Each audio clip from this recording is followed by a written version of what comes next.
여러분 안녕하셨습니까? 그동안 중국은 역사상 한국의 일부였다. 그 책을 출간하고 또 한국 상고사 환국을 집필하느라고 여러분을 만나뵐 기회가 없었습니다. 이번 주에 한국 상고사 환국 원고를 탈고해서 인쇄소에 넘겼습니다.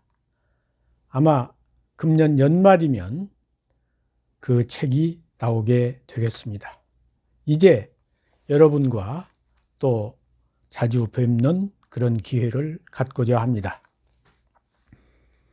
오늘은 중국, 이 중국이라고 하는 두 글자를, 중국이라고 하는 명사를 국가의 명칭으로 사용한 것이 언제부터냐, 여기에 대해서 설명을 드리려고 합니다.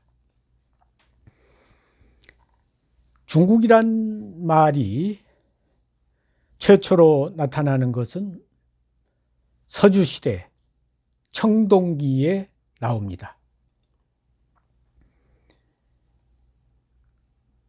그러니까 무왕이 상나라를 이기고 이제 저 변방에서 중국에 거주하게 됐다고 하는 거기에서 중국이란 용어가 최초로 나와요. 그런데 그때 무왕의 나라 이름은 주나라고, 여기서 말하는 중국은 국가의 명칭이 아니고 중심, 중앙의 의미가 되겠습니다. 그러니까 다시 말하면 중국을 뒤집어서 말하면 국중이 되지 않습니까?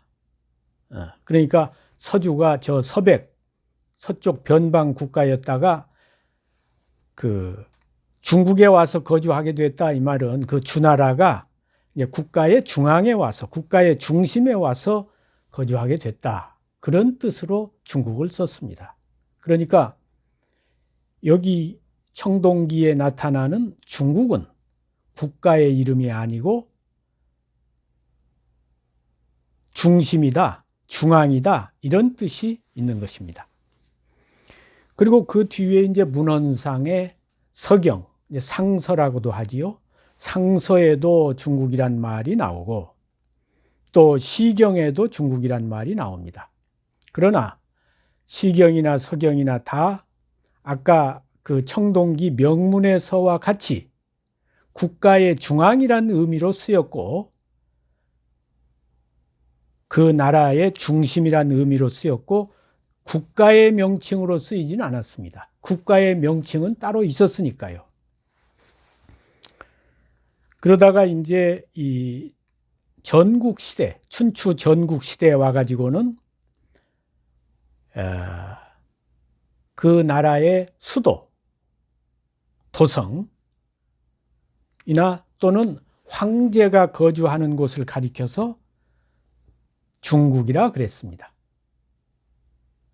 예를 들어서 맹자에 보면 그 제나라의 왕이 맹자를 만나서 선생님에게 중국에다가 거처를 마련해 드리고 만종의 녹으로서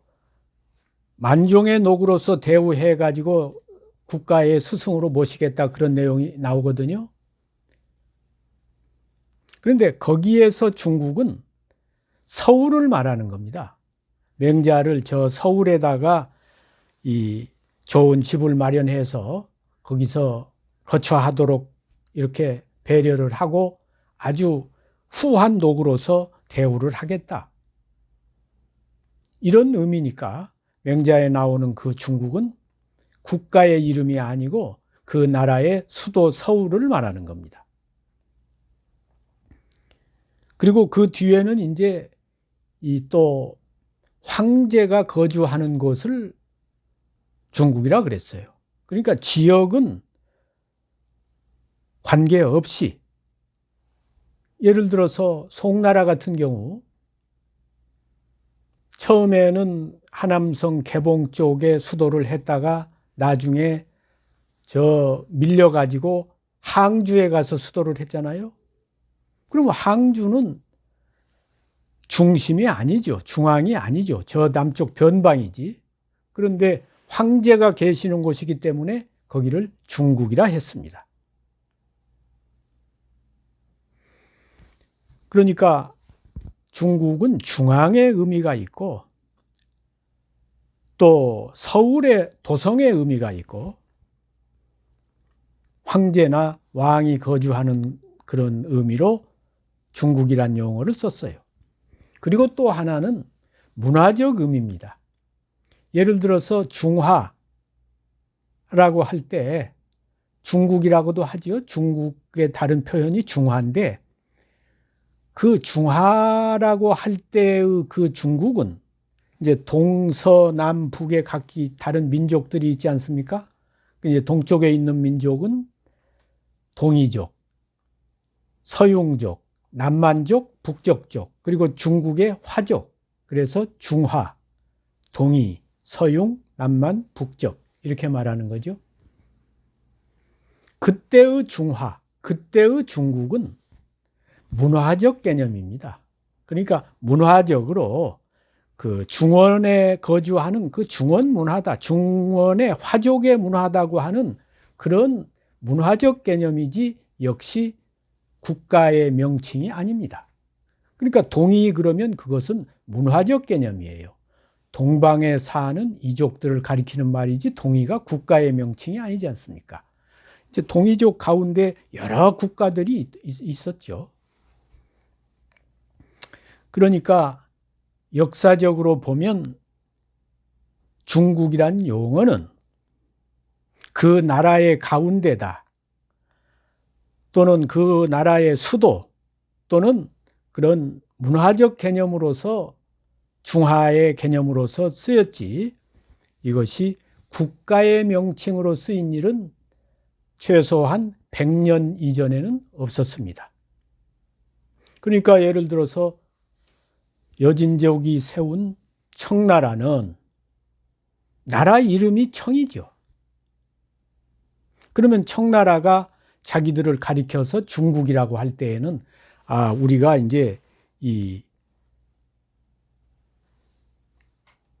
중앙을 차지한 그런 문화적인 의미로 중국이라고 했던 것이지 청나라가 중국이란 용어를 사용했다고 해서 나라 이름이 청나라지 그 나라 청나라의 이름이 중국이 아닌 것이죠.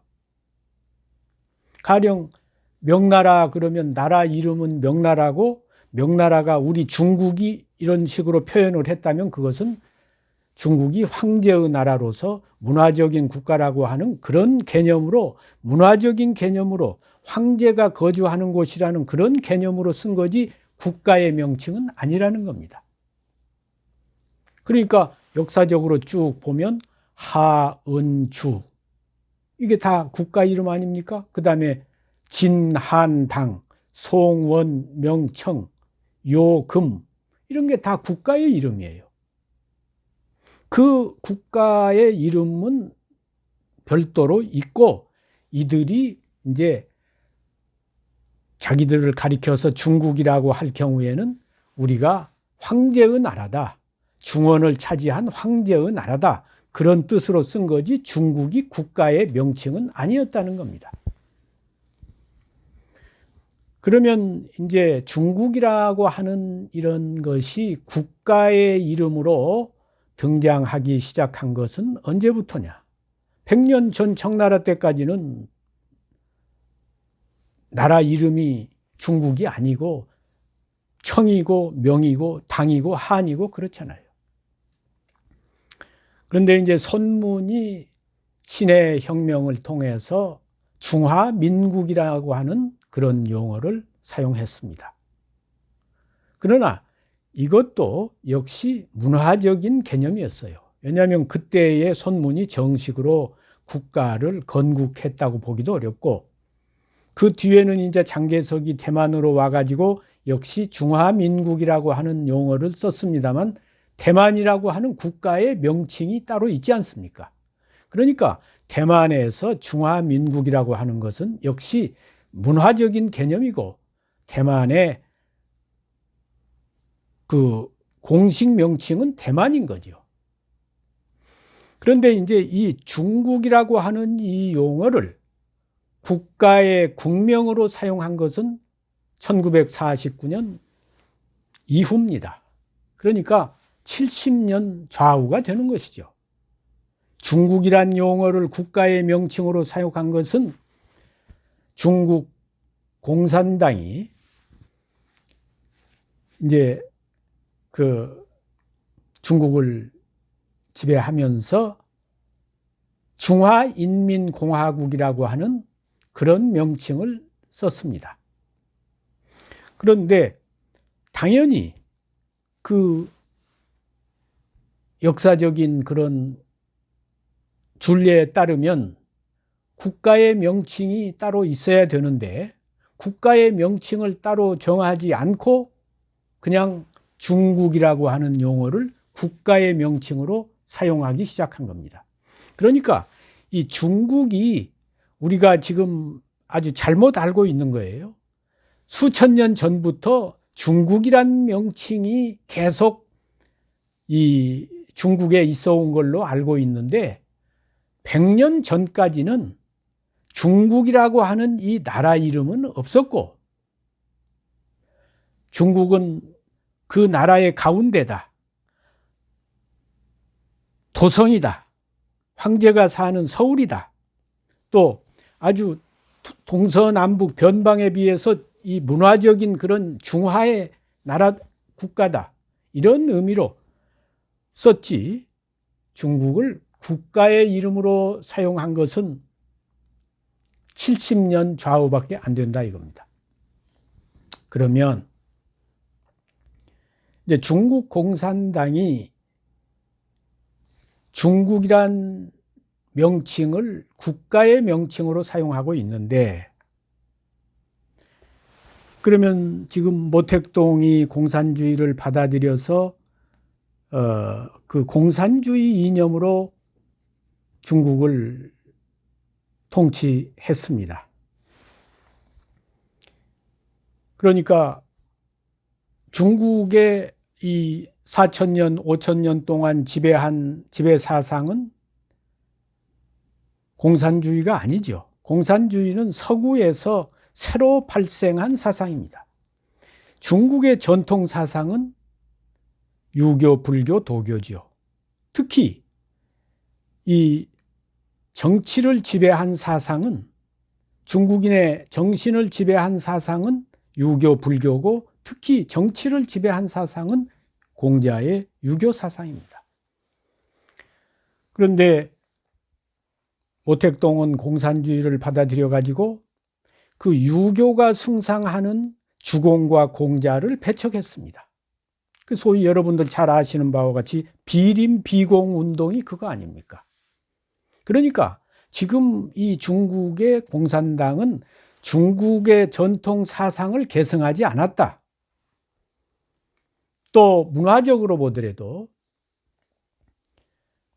이제 모택동이 홍위병의 그 문화혁명을 통해서 이 중국의 수천 년 동안 내려온 전통 문화를 다 파괴해 버렸습니다. 그러니까 유교 문화, 불교 문화, 도교 문화, 이게 중국의 수천 년 동안 내려온 전통 문화인데, 중국 공산당은 그 수천 년 동안 내려온 전통 문화를 계승한 나라가 아니고 그걸 다 파괴했다 이 말이야. 우리가 90년도에, 그러니까 30년 전에 중국에 처음 갔을 때 그 공자를 모신 사당, 남경에 있는 그 공자를 모신 문묘의 대성전은 이 중국의 북경 다음으로 큰 데 아닙니까? 오히려 남경이 명나라 때에는 수도였잖아요. 그런데 그 명나라에 있던 대성전에 공자를 모신 사당에 가보니까 거기서 공자의 그런 위패라든지 동상이라든지 이런 건 다 파괴해버리고 거기서 어느 안악내가 애를 업고 수석을 팔고 있더라고요. 그러니까 이 전통 문화를 전부 그대로 계승한 것이 아니고 사회주의 문화를 받아들여서 새로운 중국을 만든 겁니다. 그러니까 5,000년 전에 중국하고는 관계가 없어요. 현대의 중국이라고 하는 것은. 그리고 역사적으로 볼 때에도 이 유교, 불교, 도교의 전통 사상이나 또 유교에서 행하는 그런 관혼상제 이런 문화를 계승하지 않았기 때문에 지금 중국 공산당이라고 하는 것은 막스 레닌의 사상을 계승한 신생국가입니다. 중국의 전통 사상을 계승하지 않은 국가라 이거야. 문화적으로 볼 때에도 전통의 그런 그 유교의 관혼상제라든지 그런 전통을 계승하지 않았어요. 그들이 지금 전통 혼례라든가 무슨 전통 상례라든가 전통 제례라든가 이런 것이 중국에 남아있지 않습니다. 오히려 유교의 전통 문화가 남아있는 곳이 한국입니다. 한국은 지금까지도 그 조상의 제사를 지내고 족보를 다 모시고 그렇잖아요. 근데 중국 공산당은 문화혁명 때 각 집안의 족보를 다 갖다 불태워버렸습니다. 각 유적지의 전통 유적들을 다 파괴해버렸습니다. 그래서 심지어 공자 문묘에 그거 위패를 다 갖다 불태워버리고 수석을 팔고 있으니까 수십 년 동안 공자의 제사를 지내지 않아서 공자 제사를 지내는 그 8일무를 추면서 하는 그게 다 상실이 돼버렸다 이 말이에요. 그래서 한국의 성균관에 와서 그걸 배워가지 않았습니까? 그러니까 현재의 중국은 중국 역사를 계승한, 중국 문화를 계승한, 중국 사상을 계승한 중국이 아니고 막스 레닌의 사상과 사회주의 문화를 받아들여서 새로 건립된 신생국가라 이겁니다. 그렇지 않습니까? 그러니까 여러분들이 또 중국 국민 자신들도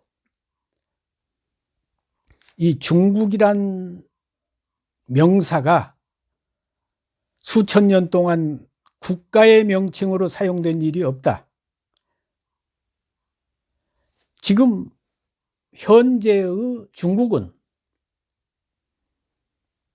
1949년도에 중국 인민공화국이 건립돼 가지고 그 뒤에부터 중국이란 용어를 사용했는데 현재의 중국은 중국의 역사와 문화와 전통과 사상을 계승한 중국이 아니고 중국의 역사와 문화와 사상을 단절하고 부정하고 막스 레닌의 사회주의 사상을 사회주의 문화를 계승해서 건립된 신생국이다.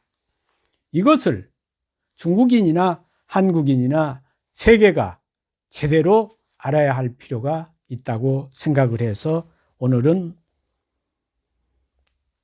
중국을